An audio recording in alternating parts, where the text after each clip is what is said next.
India TV YouTube channel को subscribe करें और बेल आइकन दबाएं। दिल्ली में गाड़ी चलाने वाले बड़े कंफ्यूजन में हैं। दिल्ली ट्रैफिक पुलिस की नई गाइडलाइंस आई हैं। इनके हिसाब से कार की रफ्तार रोड और इलाका देखकर घटानी है और बढ़ानी है। कहीं आप 70 किलोमीटर प्रति घंटे की रफ्तार से गाड़ी चला सकते हैं, तो कहीं अब आपकी स्पीड 30 किलोमीटर से ऊपर हुई तो चालान आ जाएगा। कंफ्यूजन बहुत ज्यादा है। इसी कंफ्यूजन को दूर करने के लिए इंडिया टीवी के रिपोर्टर अभय पराशर ट्रैफिक पुलिस के कंट्रोल रूम में भी गए और दिल्ली की सड़कों से भी रिपोर्टिंग की। नई ट्रैफिक गाइडलाइंस को लेकर आपको जो कुछ भी जानना है, ये उनकी इस रिपोर्ट में आपको मिलेगा।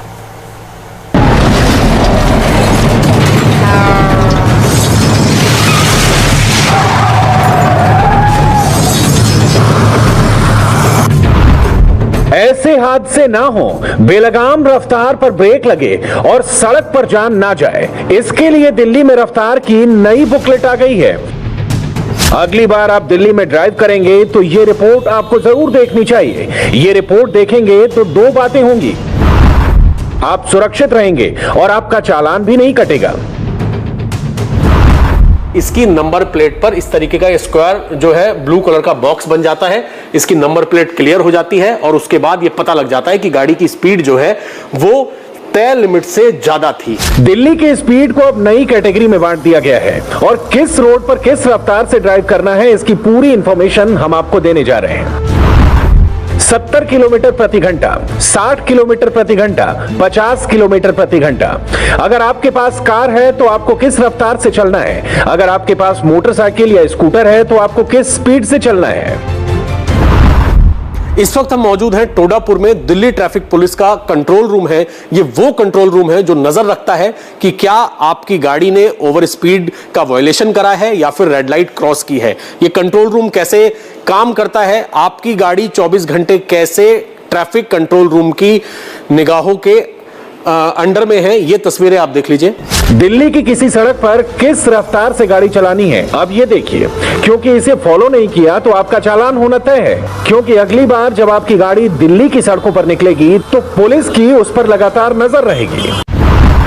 कंट्रोल रूम के जरिए नजर रखी जा रही है। ऐसे में अगर आप भी गाड़ी से ट्रेवल करते हैं तो बेहद सावधान आपको रहने की जरूरत है, क्योंकि अगर आपकी स्पीड ओवर होगी, अगर आप ओवर लिमिट में अपनी गाड़ी चला रहे हैं तो ये जो कंट्रोल रूम है इनकी निगाहें आपके ऊपर हैं। आपका चालान भी होगा और चालान से ज्यादा आपकी सुरक्षा की बात है, इसीलिए जो तय लिमिट है उसके अंडर में ही आप अपनी गाड़ी चलाएं। अब देखिए कौन सी सड़क पर आपको किस स्पीड से गाड़ी चलानी है।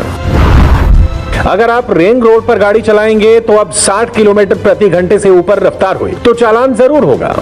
रिंग रोड पे कुछ स्ट्रेच में 50 और 60 बार बार होता था, तो हम लोगों ने उसको यूनिफॉर्म 60 किया, एक्सेप्ट दोज प्लेसेस जहां पे हाई फुटफॉल हो, ताकि एक्सीडेंट ना बचे। दिल्ली में रिंग रोड दो हिस्सों में है, इनर रिंग रोड और आउटर रिंग रोड। दोनों की लंबाई 87 किलोमीटर है। दिल्ली में ट्रैफिक की स्पीड लिमिट्स को रिव्यू करके इनमें बदलाव किया गया है। अगर आप रिंग रोड पर जा रहे हैं तो पहले रिंग रोड पर कुछ जगहों पर 50 तो कुछ जगहों पर 60 स्पीड लिमिट तय होती थी, यानी कि एक ही रोड पर अलग अलग दो स्पीड लिमिट्स होती थी, जिसमें कई बार लोगों की शिकायत होती थी कि वो कंफ्यूज हो जाते हैं कि सड़क पर कितनी स्पीड में गाड़ी चलाएं। पहले यहाँ कुछ हिस्से पर अधिकतम रफ्तार 50 थी और कुछ जगह 60 किलोमीटर प्रति घंटे की रफ्तार से गाड़ी चला सकते थे, लेकिन अब पूरी रिंग रोड पर आपकी रफ्तार 60 किलोमीटर से ऊपर नहीं होनी चाहिए। अब ट्रैफिक पुलिस ने यह नोटिफिकेशन जारी किया है जिसमें रिंग रोड पर अगर आप गाड़ी चला रहे हैं तो अब पूरे रिंग रोड पर एक ही स्पीड लिमिट है और वो स्पीड लिमिट है 60। अब देखिए दिल्ली के बारापुला फ्लाईओवर को लेकर क्या नया नियम है। दिल्ली का बारापुला फ्लाईओवर अभी सराय काले खां और आईएनए मार्केट को जोड़ता है। ये रिंग रोड से दबाव भी कम करता है और अब इसे मयूर विहार तक जोड़ा जा रहा है। दिल्ली के बारापुला फ्लाईओवर पर पहले अलग अलग स्ट्रेच पर दो स्पीड लिमिट तय थी, जिसमें 50 और किसी स्ट्रेच पर 70 स्पीड थी। ऐसे में लोगों की शिकायत थी कि वो कंफ्यूज हो जाते हैं कि कितनी लिमिट पर वो अपनी गाड़ी की स्पीड रखें। इस बात को मद्देनजर रखा गया और रिव्यू मीटिंग में ये फैसला लिया गया कि पूरे बारापुला फ्लाईओवर पर अब एक ही स्पीड लिमिट होगी और वो स्पीड लिमिट होगी 60 की। लेकिन इस फ्लाईओवर पर तेज रफ्तार से हमेशा बड़ा खतरा बना रहता है। अब तक इस फ्लाईओवर पर अधिकतम रफ्तार 70 किलोमीटर प्रति घंटा थी। लेकिन अब बारापुला पर 60 किलोमीटर प्रति घंटे से ज्यादा स्पीड पर गाड़ी चलाई तो चालान तय है। ये ओवरऑल हम लोगों ने पूरे दिल्ली का किया है। और इसमें एक और बड़ी बात है कि पहले मोटरसाइकिल के स्पीड नहीं थे, वो भी मोटरसाइकिल के स्पीड हमने उसको फिक्स किया है। नॉर्थ के डायरेक्शंस थे इस पे, उसकी भी स्पीड लिमिट फिक्स है। यहाँ पे भी हमने उसकी भी स्पीड लिमिट फिक्स की है। टू व्हीलर्स यानी मोटरसाइकिल और स्कूटर वालों के लिए स्पीड लिमिट क्या तय की गई है, अब वो देख लीजिए।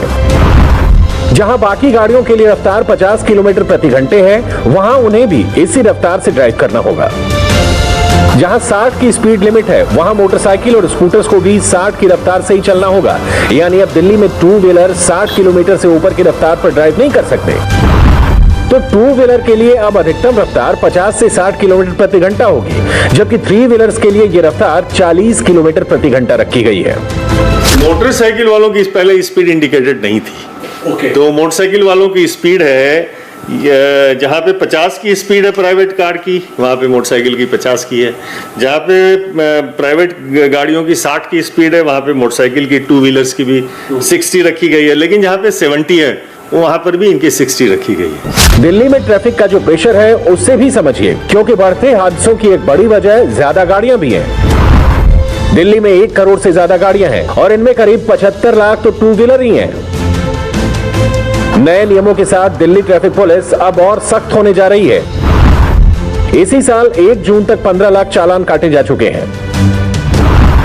दिल्ली ट्रैफिक की तरफ से एसएमएस जाता है, मेल जाता है, जिसके अंदर आप ऐप में जाकर भी देख सकते हैं कि आपका चालान किस वजह से काटा गया है। वहां पर बाकायदा आपकी गाड़ी की फोटो भी मौजूद होती है। ऐसे में दिल्ली के अंदर जो तमाम एक्सीडेंट्स होते हैं उन्हें रोकने के लिए, फैटल एक्सीडेंट्स को रोकने के लिए इन कैमरों का इस्तेमाल किया जा रहा है, ताकि अगर लोगों के चालान कटेंगे, ओवर स्पीड का चालान 2000 रुपए का है, तो लोग चालान की वजह से ही थोड़ा डरेंगे, स्पीड में गाड़ी चलाएंगे और फैटल एक्सीडेंट होने के चांसेस जो है वो कम होंगे। दिल्ली में ट्रैफिक स्पीड का रिव्यू कई सालों से नहीं हुआ था। इसे लेकर दिल्ली ट्रैफिक पुलिस की CRRI यानी सेंट्रल रोड रिसर्च इंस्टीट्यूट के साथ मीटिंग हुई और फिर एक्सीडेंट का डेटा भी चेक किया गया और फिर नया नोटिफिकेशन जारी किया गया। इसके मुताबिक अब अगर NH48 मेरठ एक्सप्रेसवे और नोएडा दिल्ली के बीच DND रोड पर अधिकतम रफ्तार 70 किलोमीटर प्रति घंटे रहेगी, मार्केट, रिहायशी इलाकों और सर्विस लेन में टॉप स्पीड 30 किलोमीटर प्रति घंटे ही रखनी होगी। साइन बोर्ड ज्यादा से ज्यादा तादाद में हो। हमने तो कई जगह सर्वे भी करवाया है कि और बढ़ना चाहिए कि नहीं बढ़ना चाहिए। तो प्रेजेंटली हमने उनसे रिक्वेस्ट किया है कि ये जो साइन बोर्ड्स लगे हुए हैं, परिवर्तन बहुत बड़े एरिया में नहीं हुआ है, कुछ लिमिटेड स्ट्रेच में ही हुआ है। तो फर्स्ट प्रायोरिटी वो परिवर्तन जहाँ पे हुआ है वहाँ पे वो लगा दें। जहाँ पे परिवर्तन नहीं हुआ है वहाँ पे नंबर बढ़ाने के लिए हम बार बार रिक्वेस्ट करते हैं ज्यादा साइन बोर्ड हो।